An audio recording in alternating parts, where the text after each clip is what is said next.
बोलो जयकारा बोल मेरे श्री गुरु महाराज की जय। सभी गुरुमुख प्रेमियों से सप्रेम जय सच्चिदानंद।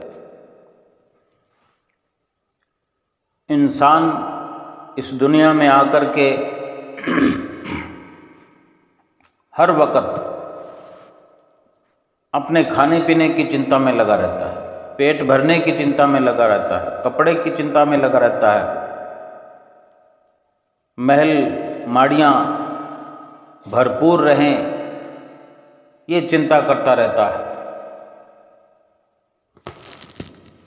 कभी ये नहीं सोचता कि जिस भगवान ने जन्म दिया है उसने बाकी व्यवस्था भी हमारी अवश्य की होगी।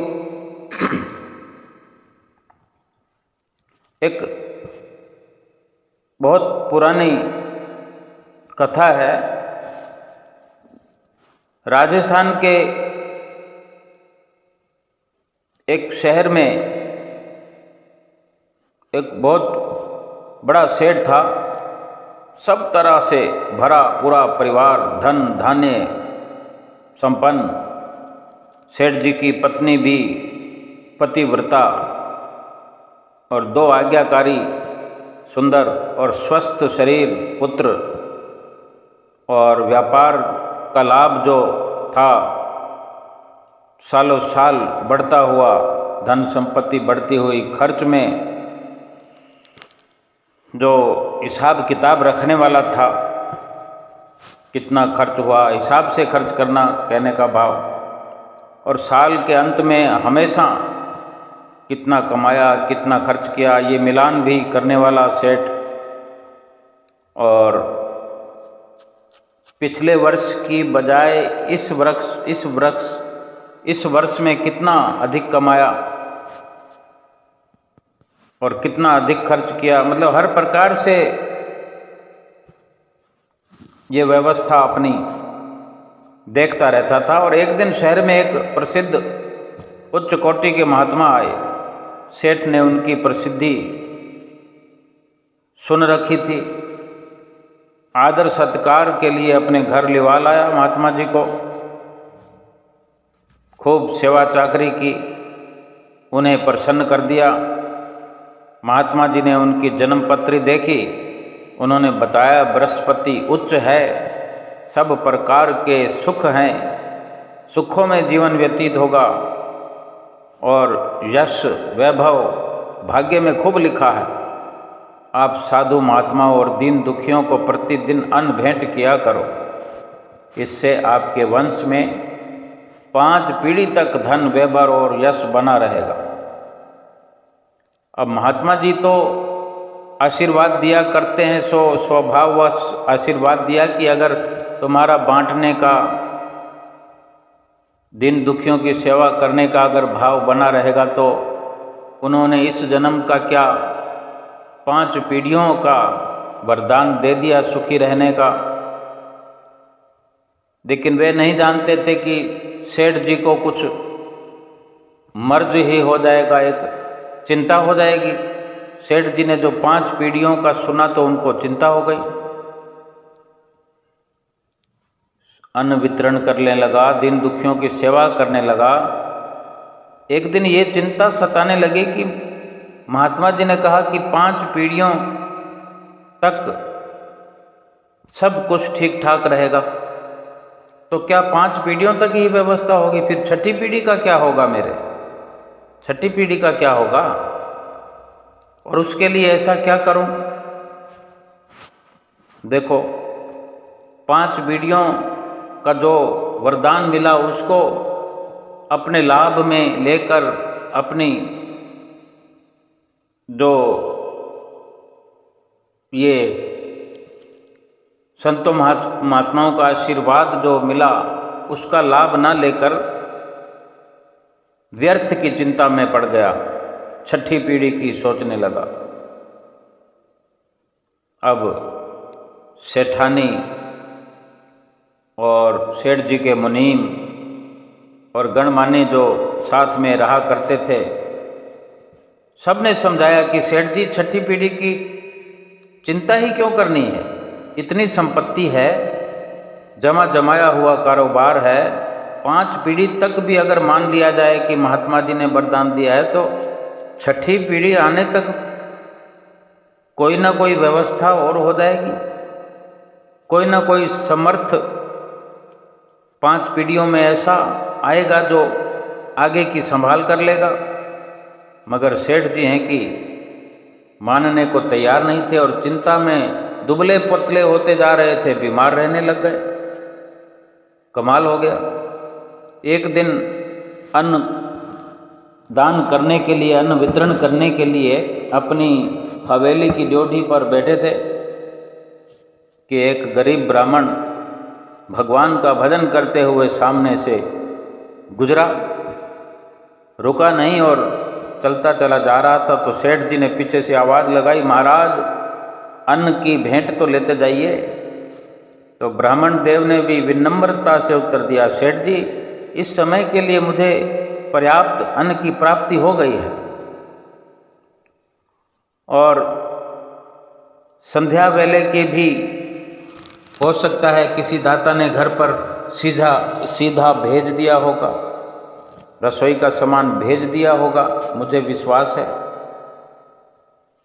घर जाऊंगा पता लग जाएगा, अगर ना होगा घर पर तो मैं घर से पूछकर बता दूंगा आपको, तब आप दे दीजिएगा। कितने उच्च विचार ब्राह्मण देव के। और कुछ देर बाद ब्राह्मण वापस आया तो उसने बतलाया आकर सेठ जी को कि सेठ जी कहीं से किसी की ओर से हमारे घर पर संध्या वेला का भी भोजन सीधा सामग्री आ गई है, इसलिए आज के लिए तो अब चाहिए ही नहीं, 2 वक्त का खाना हो गया है, इंतजाम हो गया है। और सेठ जी तो ये सुनकर हैरान रह गए और फिर कहने लगे, महाराज आप जैसे सात्विक ब्राह्मण देवता की कुछ सेवा मुझसे हो जाए, मैं कुछ कर पाऊँ, कम से कम 1 तौल अन्न अपने आदमियों से पहुंचा देता हूँ, बहुत दिनों तक काम चल जाएगा। 1 तौल की अपनी एक लिमिट थी कि कुछ इतना कि काफ़ी दिनों तक के लिए वो अन्न पर्याप्त रहता, कि 1 वजन मुझसे ले लीजिए। तो ब्राह्मण ने फिर सरल भावना से कहा, दया निधान सेठ जी, शास्त्रों में लिखा है कि परिग्रह पाप का मूल है, विशेषतः हम ब्राह्मणों के लिए। आप किसी और जरूरतमंद को वो अन्न देने की कृपा करें। दयालु प्रभु ने हमारे लिए आज की व्यवस्था कर दी है, कल के लिए फिर अपने आप ही भेज देंगे प्रभु। जिसने चोंच दी है वो चुगा भी देगा। परिग्रह मतलब इकट्ठा करना, इकट्ठा करके रखना। ये शास्त्रों में वर्णित है कि ये पाप है। और आज हम देखते हैं कि हर छोटा बड़ा इकट्ठा करने में लगा हुआ, और इस लोक में इतना इकट्ठा करना चाहता है कि जैसे वो परलोक के लिए, आगे के सफ़र के लिए ये सब कुछ महल माड़ियाँ, धन पदार्थ, रुपया पैसा, मोटर गाड़ियाँ, सब का सब साथ लेकर जाएगा। मकान को भी, बंगले को भी साथ उठा कर ले जाएगा। इस प्रकार से उसको उसका निर्माण करवाता है, साथ जो सज्जा में लगा हुआ है। जैसे वहाँ जाकर किसी को दिखाना हो कि मैंने जीवन भर इस मृत्यु लोक में रह कर के क्या क्या बनाया और खुद क्या हो गया हूँ इन सब को बनाते बनाते, ये नहीं समझता हो। सेठ जी उस ब्राह्मण की सारी बात सुन रहे थे, मन ही मन हैरान हो रहे थे कि इसको कल की भी चिंता नहीं है। घर जाकर, घर से पूछकर यहाँ बताने आया है कि मुझे तो संध्या वेले के लिए भी भगवान ने भेज दिया है कहीं से सीधा पानी।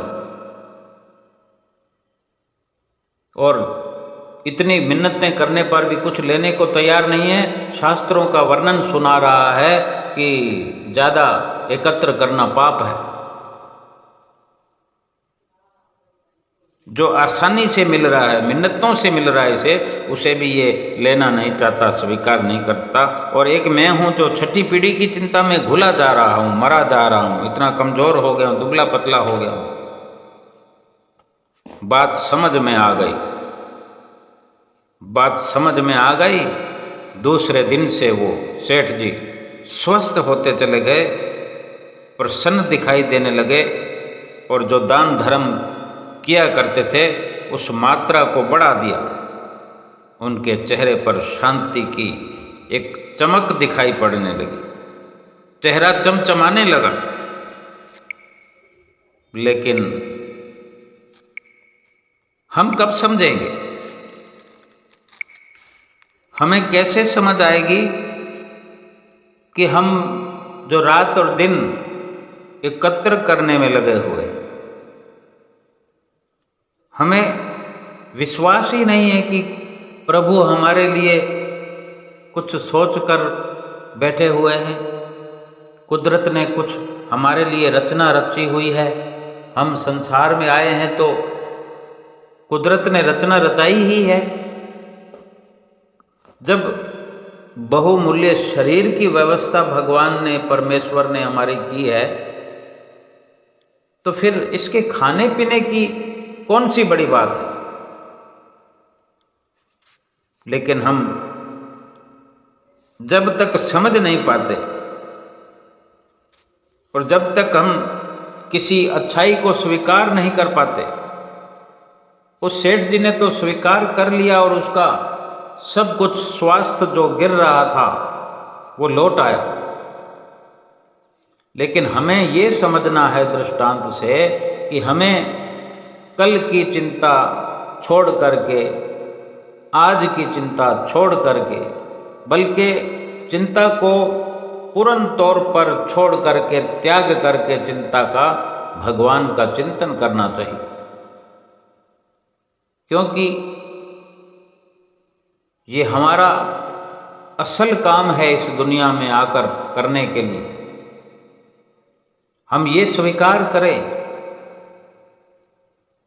कि एकत्र करें, इकट्ठा करें, लेकिन इकट्ठा वो करें जो हम साथ ले जा सके। इकट्ठा वो करें जो आत्मा के काम आ सके और इस लोक में भी काम आए, परलोक में भी उसको काम में ले सके। स्वीकार करने की हिम्मत और सुधार करने की नीयत हो तो इंसान बहुत कुछ सीख सकता है। बुराई में अच्छाई ढूंढे तभी कोई बात बनेगी। अच्छे में बुराई ढूंढना तो दुनिया का रिवाज है, लेकिन जो बुराई में अच्छाई ढूंढता है ये तो गुरुमुख की आवाज है। कुछ उदास, कुछ खामोश, कुछ बेबस सी लकीरें हमारे हाथों की, ढूंढता रहते हैं अक्सर इन लकीरों में एक लकीर हमारे गुरु जी तुम्हारे नाम की। हम तो सतगुरु की ओर अपना मुंह करके आगे बढ़ते चले जाएं, जीवन में परिवर्तन लाएं। जो हम ये सांसारिक सामानों को इकट्ठा करने की होड़ में लगे हुए हैं, ये तो यहाँ पर भी साथ छोड़ देते हैं, तो फिर परलोक में क्या साथ निभाएंगे? ये शरीर के भी काम नहीं आते तो फिर आत्मा के कैसे काम आएंगे?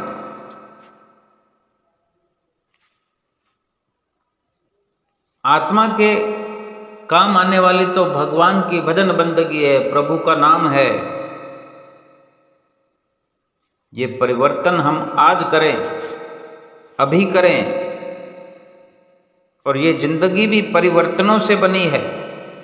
परिवर्तन ऐसा करें कि आत्मा का भला हो जाए, आत्मा का कल्याण हो जाए। जिंदगी परिवर्तनों से ही बनी है। और किसी भी परिवर्तन से घबराएं नहीं, बल्कि उसे स्वीकार करें। कुछ परिवर्तन हमें सफलता दिलाएंगे तो कुछ सफल होने के गुण सिखाएंगे। हमारा जीवन जो है मुस्कुराहट के साथ होना चाहिए। हम मुस्कुराएं, आप मुस्कुराओ, क्योंकि ये मनुष्य होने की पहली शर्त है। एक पशु नहीं मुस्कुरा सकता, कभी नहीं मुस्कुरा सकता, क्योंकि उसको मुस्कुराने की रजामंदी प्रभु ने नहीं दी। लेकिन इंसान को बखूबी मुस्कुराने के लिए भेजा है, क्योंकि मुस्कान ही हमारे चेहरे का असली श्रृंगार है। क्यों हम गहने, सोने चांदी के आभूषण एकत्र करते फिरते हैं, साजो सज्जा में लगे फिरते हैं, इन शरीर को सजा रहे हैं। इस शरीर की बेहतर से बेहतर जो सजावट है वो मुस्कुराहट से उपजती है। किसी बहुमूल्य आभूषण से कम नहीं मुस्कुराहट की सुंदरता। इसलिए मुस्कुराओ, क्योंकि दुनिया का हर आदमी खिले फूलों और खिले चेहरों को पसंद करता है। और सतगुरु भी मुस्कुराकर भगवान की भजन बंदगी करने वालों पर प्रसन्न होते हैं और पसंद करते हैं उनको, ऐसे सेवकों को, ऐसे गुरुमुखों को।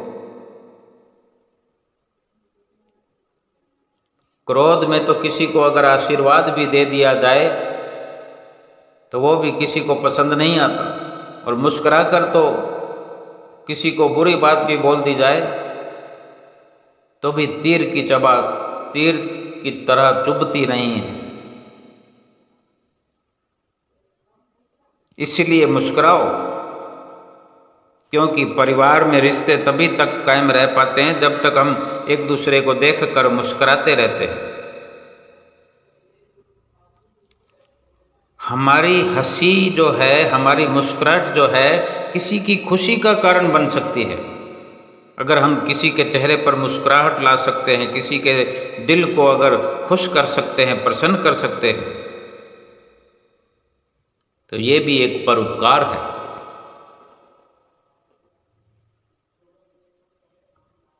जिंदगी की पहली शर्त ही, पहला लाभ ही मुस्कुराहट है। और मुस्कुराते हुए प्रभु भक्ति की जाए, प्रभु का भजन किया जाए,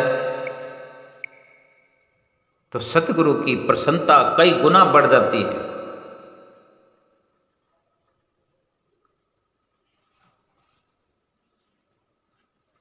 जिंदगी का जितना भी हमारा तजुर्बा हो वो परलोक में हमारी आत्मा का सहायक बने।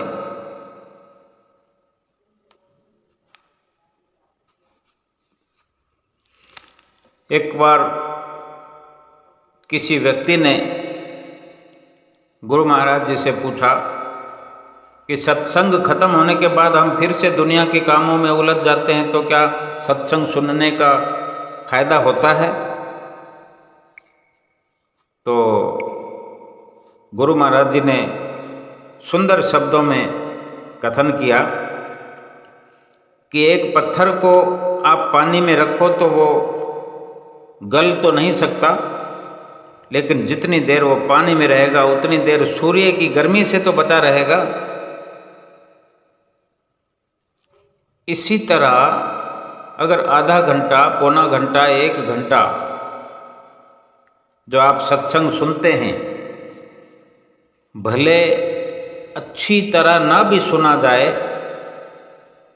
लेकिन वही आधा पौना घंटा 1 घंटा बुरे कर्म करने से तो बचेंगे। अब हम ये विचार करें कि कितने सुंदर वचन सतगुरु के, कि अगर सत्संग का लाभ इतना है कि पहला जो लाभ है केवल सत्संग में उपस्थिति दर्ज करने का, कि हम बुरे कार्यों से बच जाएंगे। और बुरे कार्यों से बचना ही अपने आप में एक बहुत बड़ा लाभ है। और थोड़ा सा परिश्रम किया जाए, थोड़ी तवज्जो देकर सुना जाए, अगर दिल लगाकर सुना जाए तो बुरे कामों से तो, बुरे कर्मों से तो बचेंगे ही, और भीतर ही भीतर शुभ संस्कार जन्म लेने लगेंगे। यानी शुभ कर्म हमसे बिना चाहे ही हो जाएंगे, क्योंकि सत्संग को ध्यान से सुना, बहुत सारे फैसले कर डाले, बहुत सारे परिवर्तन भीतर ही भीतर हमने अपने आप कर लिए कि हम ऐसा करेंगे, हम वैसा करेंगे। जो जो सत्संग में सुनते गए, दिल लगाकर सुना तो अपने अंदर प्रण करते चले गए। ऐसा मान लेने से, ऐसा सोच लेने से कि मैं भी सत्य का संग करूँगा, मैं सुमरन करूँगा, मैं सेवा करूँगा, मैं भजन अभ्यास करूँगा, श्री आरती पूजा करूँगा। इस प्रकार के ये निश्चल भाव से किए हुए भीतर ही भीतर संकल्प बार बार सत्संग में बैठकर दोहराने से इन पर अमल करने की भी शक्ति भीतर ही भीतर उदय होने लगती है। दुनिया के सब काम छोड़कर सत्संग के लिए समय निकालना चाहिए हमें, और पूरी तवज्जो देकर सत्संग सुनना चाहिए। जब केवल मात्र सत्संग में बैठने से इतना लाभ होता है कि बुरे कर्मों से बचा जा सकता है, तो सत्संग में तवज्जो देने से, सत्संग पर अमल करने से कितने गुना लाभ बढ़ जाएगा, हमने कल्पना भी नहीं की। हम कल्पना कर भी नहीं सकते कि सत्संग का लाभ कितना है। सत्संग एक पवित्र गंगा है जिसमें नहाने से हमारा लोक परलोक सुखी हो जाता है।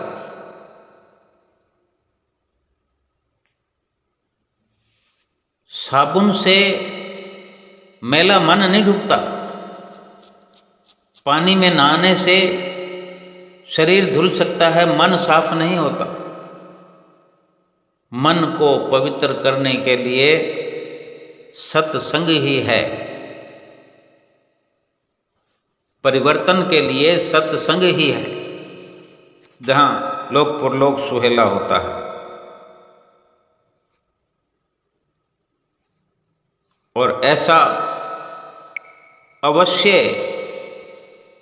नित्य प्रति अपने जीवन में हमें करते रहना चाहिए, सत्संग का लाभ प्राप्त करना चाहिए। जिसको सत्संग की प्राप्ति हो रही है, जिसको सतगुरु की चरण शरण मिल रही है, मिली हुई है, वो इस दुनिया में सबसे बड़ा सौभाग्यशाली है। और शरीर की ज़रूरतों का क्या है? शरीर की ज़रूरतों का क्या करना है? थोड़ी मेहनत करने से, थोड़ा पुरुषार्थ करने से ही पर्याप्त मात्रा में, अगर हम उस ब्राह्मण देवता का चरित्र देखें, उसकी रहनी बहनी सहनी देखें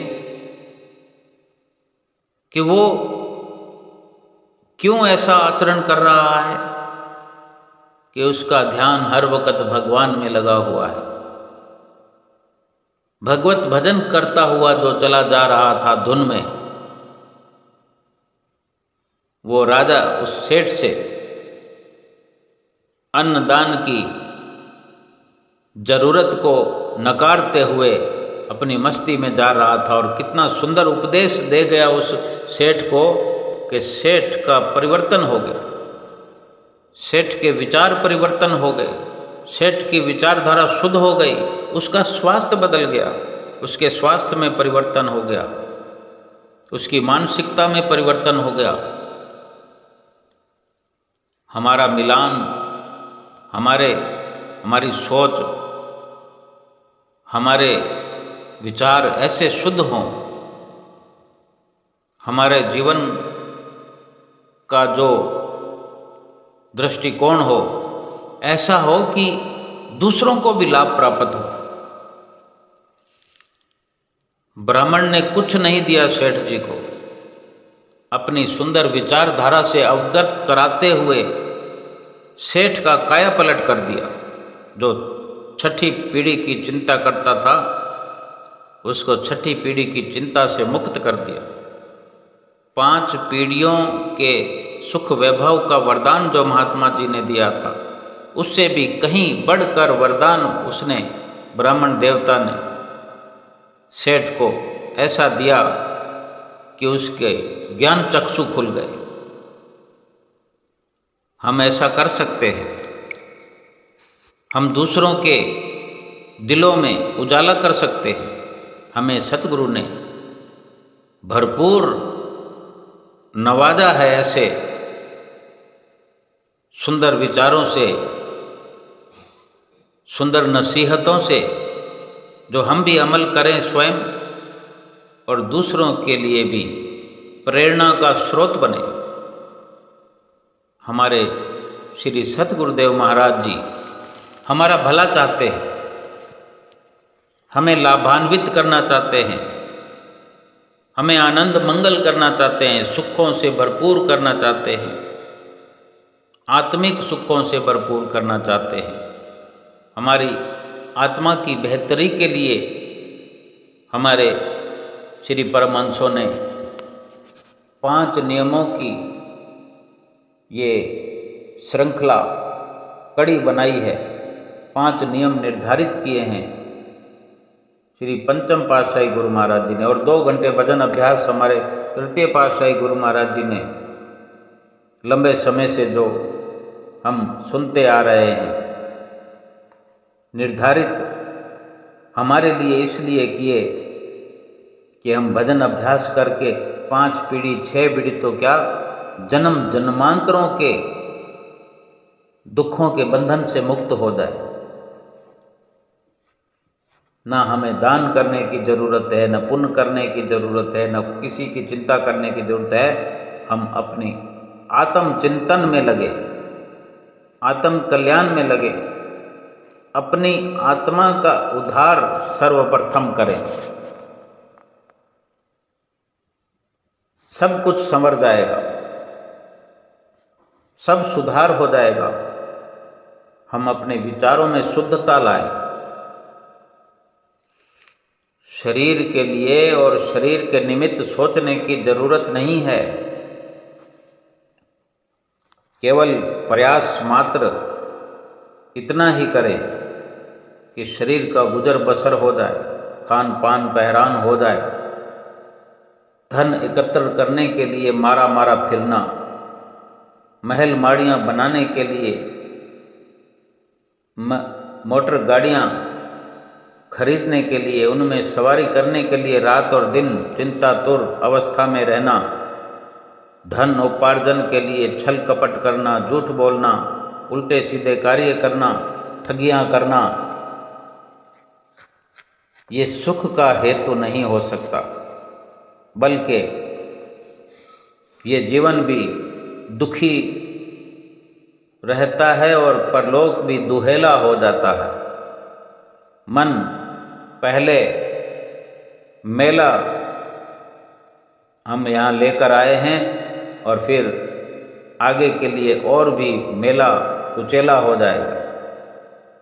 कुछ भी लाभ इस मनुष्य जीवन का हम नहीं उठा पाएंगे, बल्कि इस मनुष्य जीवन का दुरुपयोग करके मनुष्य जीवन में ये अनमोल श्वास जो हम ले रहे हैं, इनका दुरुपयोग करके ये लोक तो बिगड़ेगा ही, परलोक भी बिगड़ जाएगा। जन्म मरण का चक्कर लंबा हो जाएगा। 84 की फांसी हो जाएगी। इस दुनिया में कुछ गलत काम करते हैं, पाप करते हैं या कोई कत्ल व गैरत करते हैं तो इसी जन्म में एक जन्म के लिए ही फांसी मिलती है। लेकिन भगवान का, प्रभु का भजन नहीं किया तो 84 लाख योनियों की फांसी मिलेगी। कितनी बार जन्मना पड़ेगा, कितनी बार मरना पड़ेगा, जन्म जन्म की फांसी। हर जन्म लगेगा कि एक और फांसी मिल गई, एक और फांसी मिल गई। और लिख दिया कि 84 लाख योनियाँ मिलेगी तो 84 लाख फांसी के आदेश पारित कर दिए गए हमारे लिए।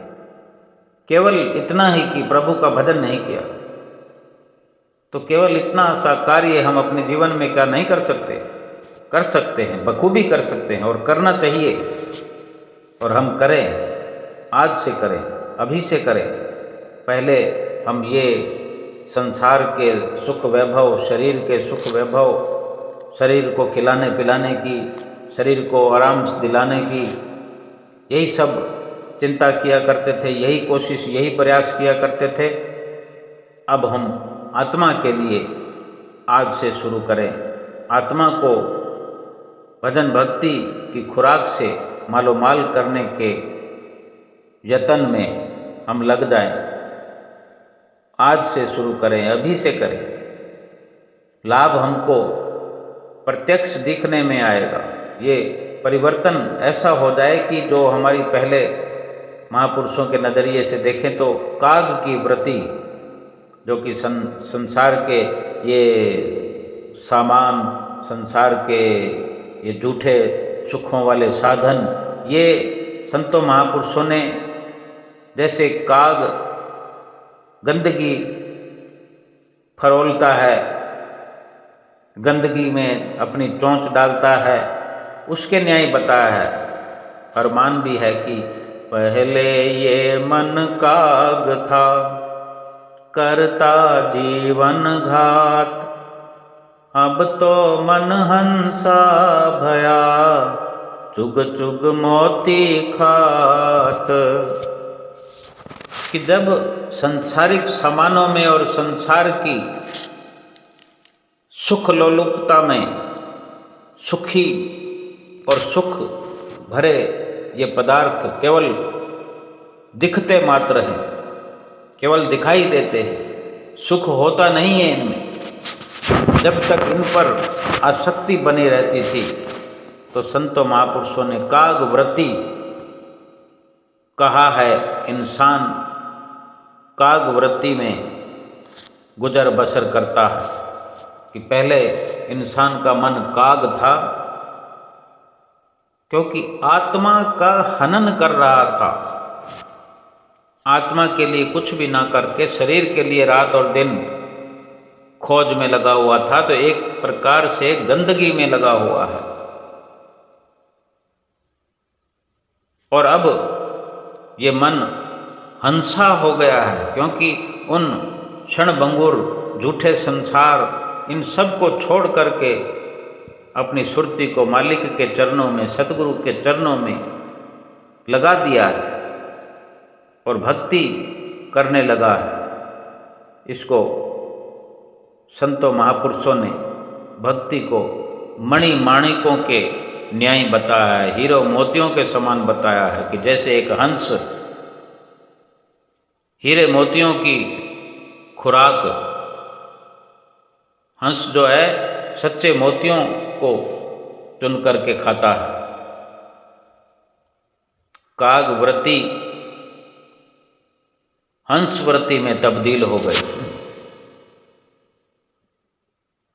सतगुरु के संपर्क में आकर जिसने अपने आप को सतगुरु के वचनों में ढाल दिया, जिसने अपना पूरा जीवन संतों के मार्गदर्शन में लगा दिया, संतों के, महापुरुषों के आशीर्वाद को हर वक्त पा करके, उनकी सोहबत संगत में हर वक्त चल करके एक एक श्वास को लेखे में लगा लिया, एक एक श्वास का लाभ उठा लिया, उसी का ही जीवन धन्य हुआ, उसी का जीवन कृत्य हुआ, उसी का ही जीवन लक्ष्य की ओर बढ़ करके सतगुरु की प्रसन्नता प्राप्त करके आत्मा परमात्मा से मिलकर के एकाकार और लोक परलोक सुहेला हो गया।